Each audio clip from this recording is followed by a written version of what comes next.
Darrell, what are your emotions after that game? We're disappointed because we never got our game going. We made bad decisions for the majority of the game for me. It was a scruffy game that never really got going at all. Obviously, they lose a man early in the game, so obviously they're going to take the time over things and get 10 men behind the ball. And we never really looked like unlocking it because we made bad decisions on the ball today. But we take the point, put it in the skip and move forward. It was one of them games, like I say, we didn't get going. Yeah, did the red card almost hinder you, perhaps, change your mentality? Yeah, possibly, but we've seen early on the season when we went down to 10 men against Oxford, there's not a lot of difference sometimes because the other team just drops deep and happy to try and hit you on the counter-attack. You've got to give Wimbledon credit. They're fighting for their lives. They haven't won in 6 before game. It's a tough place to come and play. The pitch didn't certainly suit us, to be honest, to move the ball as quick as we'd have liked to have moved it. But that's making excuses really for me players. They know that today we didn't make right decisions on the ball, and when you're looking for that little bit of quality to unlock, which we've had in abundance this season, we didn't quite get it today. Yeah, Wimbledon were obviously angry about the red card decision. I don't know, but did it almost fire them up? Red card, was it? Was it not? He's won the ball. The lads cleanly won the ball. It looked a good tackle where I'm from. So. And did that fire them up then? That yeah, decision, obviously, and it fired their own supporters up, to be fair as well, because they know they're harsh done by. But referees they've got tough jobs. But from where I was sat, it looked like he won the ball.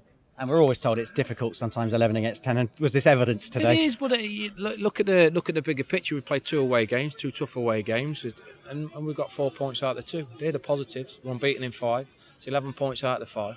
Never going to have everything go our own way.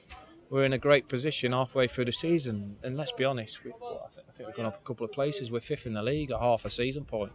We've got to improve, and we've certainly got to play a lot better than what we have today. But for me, there's still a lot of positives amongst this group, and we got to keep moving it forward, and hopefully we get a real good attendance against Leyton Orient. Because I'll be honest with you, before the game, I'd have took a point today, because it was always going to be to win 2 away games on the spins very, very difficult.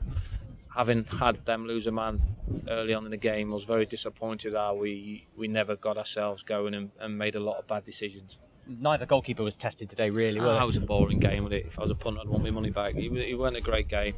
It wasn't. I think we played some good entertaining football this season today. What certainly wasn't them. And I think the circumstances surrounding the sending off, obviously Wimbledon doing very well, getting men behind the ball, killing the time.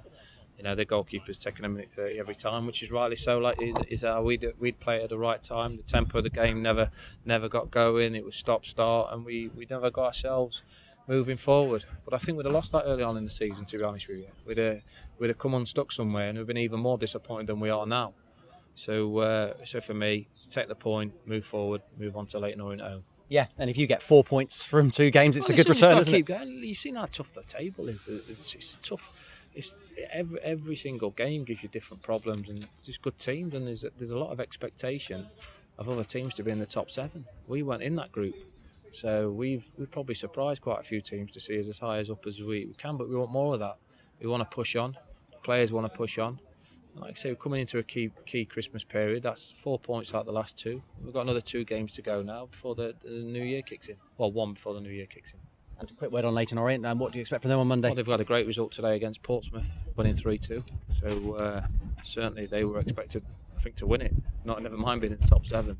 So Ian's been coming in for some flack, which is the way the game's going a little bit at the minute. Everyone wants to see managers sacked straight away. It's a tough old world for managers nowadays. We don't really get opportunities to turn around bad spells, and I'm sure Ian will be delighted, and the players will be feeling confident having beaten Portsmouth today. And the fans have been with you all season. Outstanding. Good crowd. I'm just sorry we didn't put on a show for them, really, to be honest, because they spent the money, but they've had the fair share of good away wins this season. Today certainly wasn't a classic. We'll take the point and we'll move forward.